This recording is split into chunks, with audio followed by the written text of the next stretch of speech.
नाही, खरं तर मी तुमचीच प्रिया असं म्हणायला हवं होतं. मला हे सगळं प्रियाने सांगितलं. तुमच्या लग्नानंतरही तुमचे आणि प्रियाचे संबंध होते. यातला एक शब्द जरी खोटा असला तरी आयुष्यभर मी तुमचा चाकर बनून राहायला तयार आहे. तुमचं पर्सनल आयुष्य तुम्ही कसं जगताय तुमच्या घरात, हा काय माझा विषय नाही. तूच सिद्ध केलंस की तू अनंत मुदोळकरचाच मुलगा आहेस.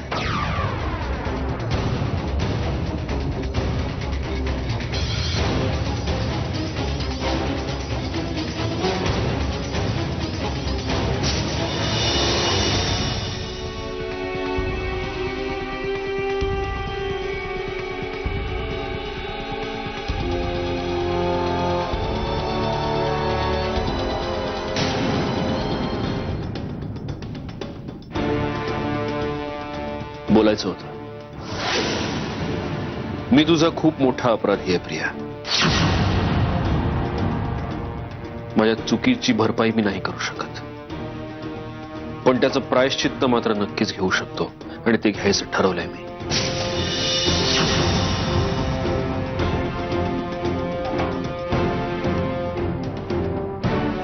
मी तुझ्याशी लग्न करण्याचा निर्णय घेतलाय प्रिया.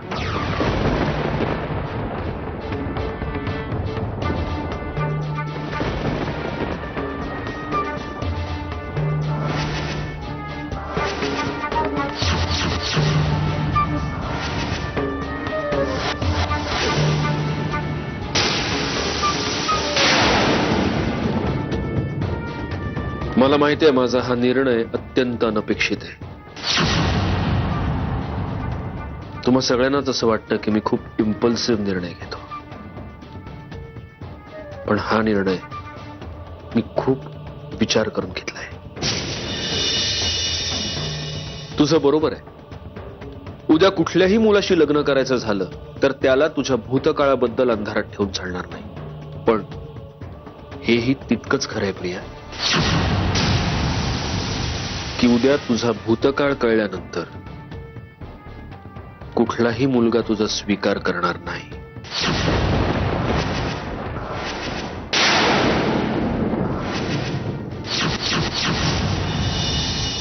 जर मंजिरीने तुला आशिष बद्दल सगळं सांगितलं असतं लग्नाआधी, तर तू तिला नसतं का स्वीकारलंस? आशिष आणि मंजिरी एका घरात राहत नव्हते जसे तू आणि मी राहतो. बाहेरच्या माणसाला असंच वाटणार की यांचं लफडं यांना झेपेनसं झालं, म्हणून आता हे लोडणं ते माझ्या गळ्यात मारायला निघालेत. आय नो, हे सगळं ऐकायला खूप हार्श वाटतंय, पण हे जग असाच विचार करतं. आपल्या दोघांबद्दल कळल्यानंतर आईला तुझ्याबद्दल काय वाटेल याचंही दडपण तुझ्यावर आलं असणार. आईच्या मनात तुझ्याबद्दल काय मत आहे हे तुझ्यासाठी किती महत्वाचं आहे ते माहिती आहे मला. उद्या जर आपलं लग्न झालं तर तो प्रश्न कायमचा निकालात निघेल. आणि मंजिरीबद्दल सगळा विचार केलायस तू? सगळ्यात आधी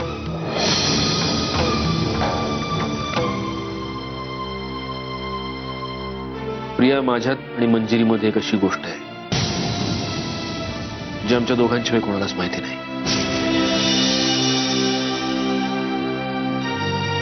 मी आणि मंजिरीने ऑलरेडी डिवोर्स पेपर्सवर सह्या केल्यात.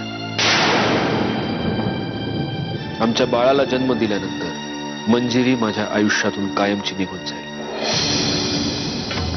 आणि त्यानंतर मी तुझ्याशी लग्न करेन.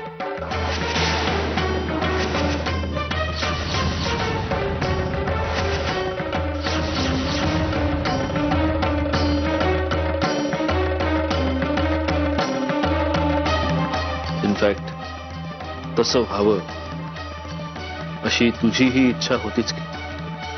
एनिवे, एवढं सगळं बोलून झाल्यानंतर एक गोष्ट मात्र मी तुला अतिशय स्पष्टपणे सांगतो प्रिया. हो, मी तुझ्याशी लग्न करणार आहे. हो, मी तुला माझ्या बायकोचा दर्जा देणार आहे, पण माझ्या होणाऱ्या बाळाच्या आईचा दर्जा मात्र मी तुला देऊ शकत नाही. माझ्या बाळासाठी त्याची आई, त्याचा बाप, सगळं काही फक्त मी असेल.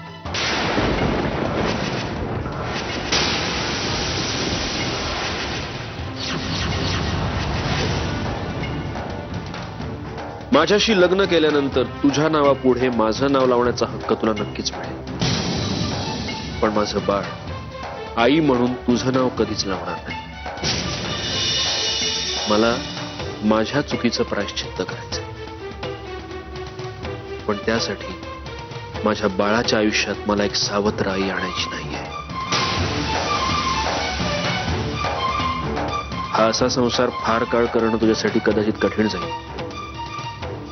आणि म्हणूनच आपलं लग्न झाल्यानंतर ज्या दिवशी तुला माझं नाव तुझ्या नावापासून वेगळं करावंसं वाटेल, त्या दिवशी मी तुला घटस्फोट देईन. कसं आहे प्रिया, आपल्या समाजात घटस्फोटित बायकांची लग्न होतात, लफडेबाज मुलींची लग्न होत नाहीत. त्यामुळे उद्या जर तुला एखादा चांगला सुसंस्कृत मुलगा सापडला तर तू सुखाने त्याच्याबरोबर संसार कर. माझ्यासाठी इथून पुढे फक्त आणि फक्त माझं बाळ महत्वाचं आहे.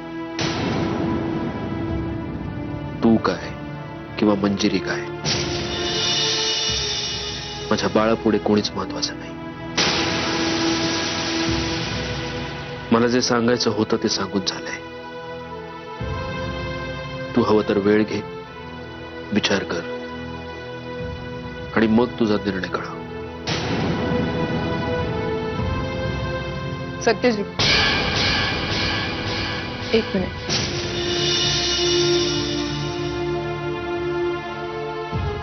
झालं बोलून? तुझा निर्णय, तुझे नियम, तुझ्या अटी सगळं सांगून झालं?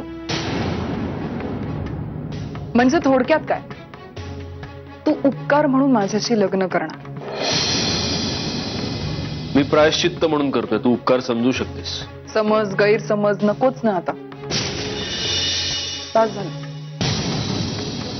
सत्यजित, मी तुला आधीच सांगितलं होतं, ज्यावेळी मी या घरात परत आले तेव्हा माझं भूतकाळ मागे टाकून आले.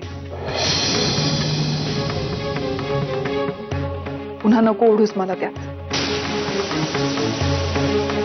तू कदाचित प्रायश्चित्त म्हणून माझ्याशी लग्न करशील, पण माझ्यासाठी ती न मागितलेली भीक असेल.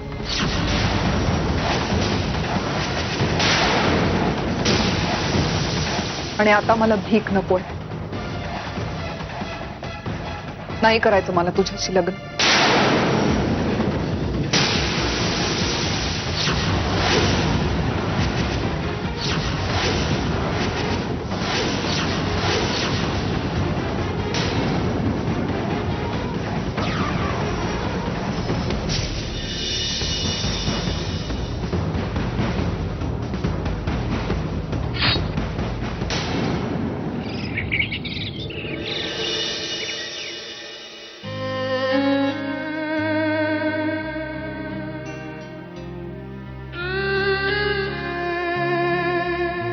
आई,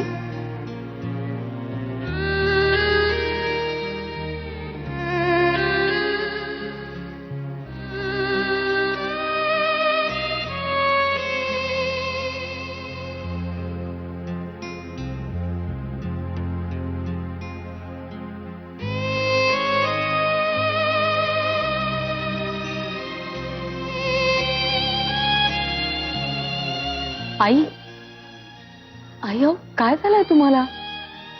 एवढा कसला विचार करताय तुम्ही? आणि अशा इथे येऊन का बसलात? काही नाही, पहाटे पहाटे जाग आली मला, मग झोप येईना, मग असं मोकळ्या हवेत येऊन बसले. बघू म्हटलं, बरं वाटतं. आई, मला माहिती आहे, काल आपल्या घरात जे काही घडलं ते सगळं तुम्ही मनाला लावून घेतलंय. त्याचाच त्रास होतोय तुम्हाला, कळतंय मला. काल रात्री मी यांच्याशी सुद्धा बोलले, हेही खूप काळजीत वाटले मला. त्यांची अवस्था तुमच्यापेक्षा काही वेगळी नाही.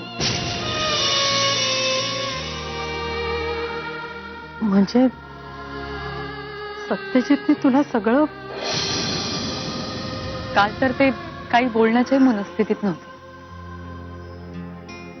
पण तुम्ही नका काळजी करू आई, अहो त्या मुलाने प्रियाला दिलेला नकार तिने फार मनाला लावून घेतलाच नाहीये. मी बोलले ना काल तिच्याशी, उलट मला खूप सावरलेली वाटली ती.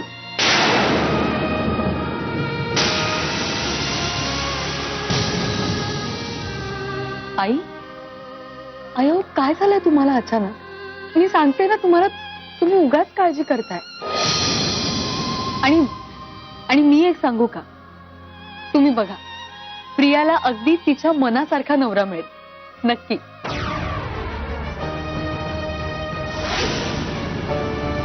आता मी सुद्धा प्रयत्न करणार आहे तिच्यासाठी मुलगा बघायला. सगळं सुरळीत होईल. हं?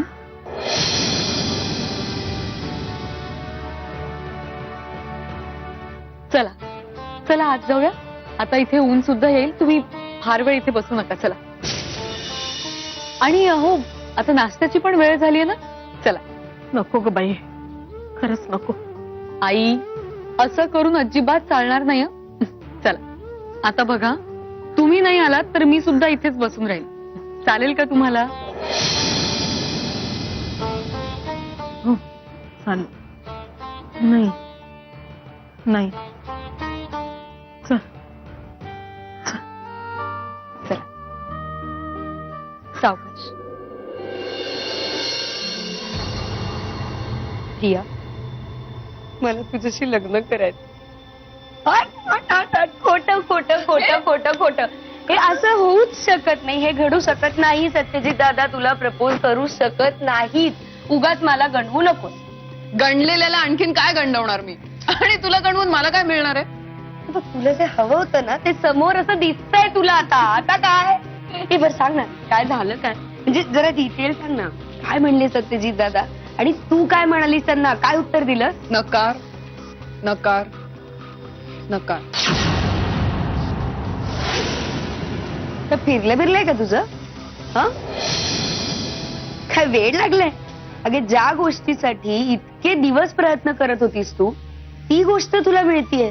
म्हणजे सत्यजित दादा स्वतःहून तुला प्रपोज करतायत आणि तू नाही म्हणतेय. तुला वेळ लागलाय? शालिनी मावशीच्या नजरेत प्रियाची इमेज नीट राहावी म्हणून तू तिच्याशी लग्न करायला निघाला होतास. अच्छा, म्हणूनच तू स्वतःच्या आयुष्याची अशी वाट लावून घेत होतास. मी फक्त स्वतःच्या चुकांचं प्रायश्चित्त घेत होतो. पण मला हेच कळत नाही सत्यजित, तू या सगळ्या गोष्टीला फक्त स्वतःला का जबाबदार धरतोयस? प्रियाला जर या सगळ्यातून बाहेर पडायचंच असतं तर ती कधीच बाहेर पडली असती. सगळ्यात आधी ती तुझ्या घरातून बाहेर पडली असती. अरे जगात अशा कितीतरी बायका एकट्या राहतात, हीच काय एकटी कोणी आकाशातून पडलीये का? प्रियाचा जर हेतू वेगळा असता तर तिनं लग्नाला नकार नसता दिला विहंग.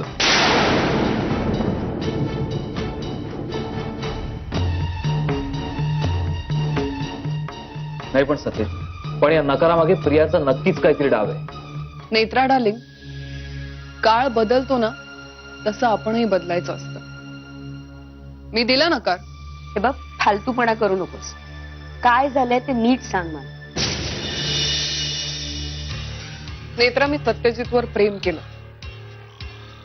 खूप प्रेम. जगात कोणी कोणावर प्रेम केलं नसेल ना इतकं प्रेम मी त्याच्यावर केलं. आयुष्यात सत्यजितला मिळवणं हेच माझं ध्येय होतं. But you know what, now that is past. ज्या दिवशी मी आत्महत्या करायला निघाले त्या दिवशी माझं सगळं प्रेम संपलं. आणि जिथे प्रेम संपतं तिथे तिरस्काराला सुरुवात होते. I hate Satyajit. I hate Satyajit Mudholkar. आणि आता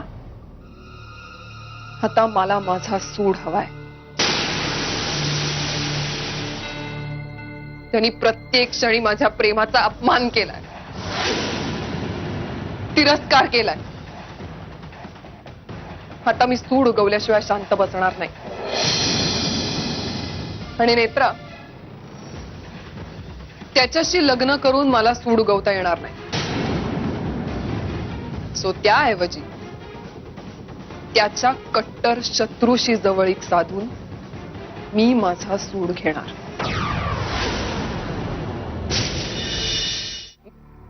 अगे तू काय काय खरंच लग्न करणार आहेस त्या दादा होळकरशी? नेत्रा दादा नाही, मिस्टर होळकर. ठीक हा बाळा, सूटबीट सगळं ठीक आहे, पण तुला काही वेड वगैरे लागलंय का? हा, लोक आपल्या हाताने आपल्या पायावर कुऱ्हाड मारून घेतात, तू स्वतःचा पाय कुऱ्हाडीवर चिरायला निघालीस. अगं तुला कळतंय का, माणूस नाहीये तो दादा होळकर, तो जनावर आहे, जनावर. नेत्रा रिलॅक्स. हे बघ, वाघाला जर घाबरवायचं असेल तर तेवढी मोठी रिस्कही घ्यावी लागते. आणि दुसरी गोष्ट, वाघाला घाबरवायला लांबनच आग दाखवली तरी पुरेस आहे. मी दादा होळकरशी लग्न करतेय ही फक्त बातमी ऐकूनच सत्यजित अर्धा संपेल. पण मी त्याला असं अर्धवट संपवून शांत बसणार नाहीये. मी त्याला संपवीन ते पूर्ण आणि कायमचं.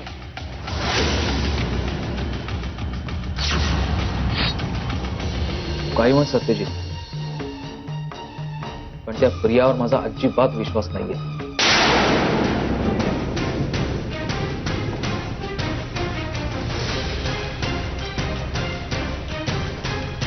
मला एक सांगशील,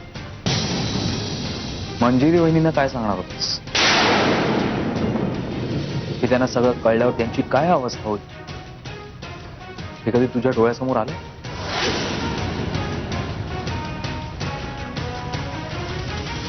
तसंही मी मंजिरीला माझ्याबद्दल आणि प्रियाबद्दल सगळं सांगणारच आहे.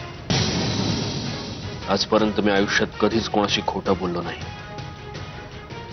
मग आता तरी का बोल, आणि तेही अशा व्यक्तीशी जी स्वतःच या सगळ्या परिस्थितीला जबाबदार आहे. सत्यजित, तू वेडेपणा करतोयस. तुला माहितीये डॉक्टरांनी काय सांगितलंय? या अशा अवघडलेल्या दिवसात मंजिरी वहिनींवर कुठलाही ताण पडू देता कामा नये. आणि तरी तू हे सगळं चांगलं निघालायस. तसंही त्यांची डिलिव्हरी झाल्यावर तू त्यांना कायमचं सोडून देणारच आहेस ना?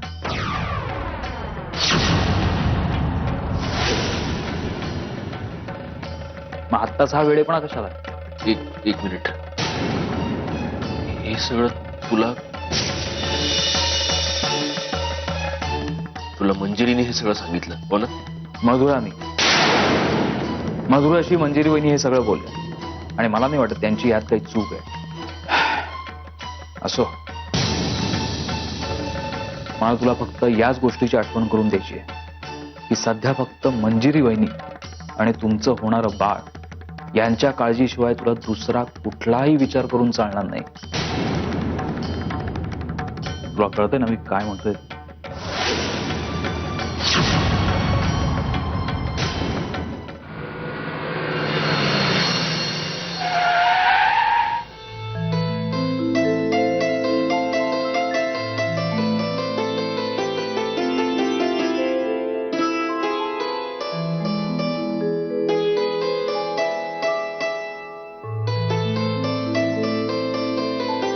अहो, तुम्ही एवढ्या लवकर आलात? काही काम नव्हतं ऑफिसमध्ये विशेष, आलो. बरं, तुम्ही आवरून घ्या, मी पटकन चहा घेऊन येते तुमच्यासाठी. मंजिरी, हा,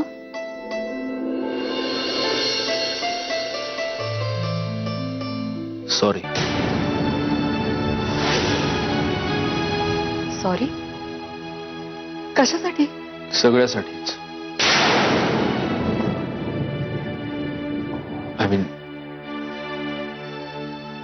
काल मी तुझ्यावर आवाज चढवला त्यासाठी सॉरी. प्लीज, तुम्ही सॉरी नका म्हणू.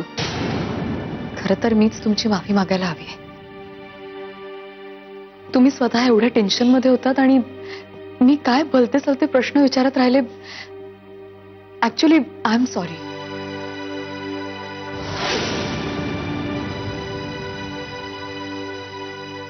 अहो, तुम्हाला प्रियाचा फोन आला होता का?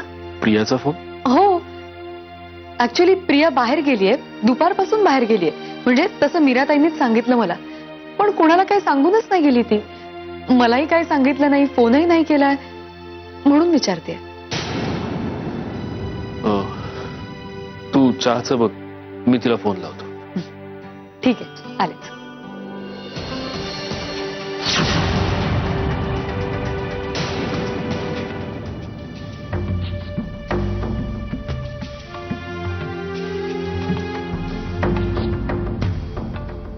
मिस्टर होळकर असं किती वेळ बघत बसणार? अर्जंटली फोन करून यासाठी बोलवून घेतलं का? बघा आता, अहो तांबडे बाबाच्या कृपेनं आम्ही तुम्हाला तासन तास नाही दिवस दिवस बघू शकतो. कारण नवीन काव्य सुचलेलं आहे. हे मना आज कोणी बघ तुला साध घाली जाण रे दाट. मिस्टर होळकर, मी काय म्हणते, खूप वेळ झाला ना मी इथे बसून राहिलीये. आता मला जायला हवं नाही का? Of course I respect your decision. You can go. पण तुम्ही आम्हाला अटी घातल्यात, आम्ही तुमच्या घरी यायचं नाही, तुम्हाला फोन करायचे नाही. बरं, तुम्हीही आम्हाला फोन नाही करत. का नाही करत आम्हाला फोन? त्याचं काय ना, मी बिझी होते थोडीशी, म्हणून जमलंच नाही. सत्यजित मुधोळकर सोबत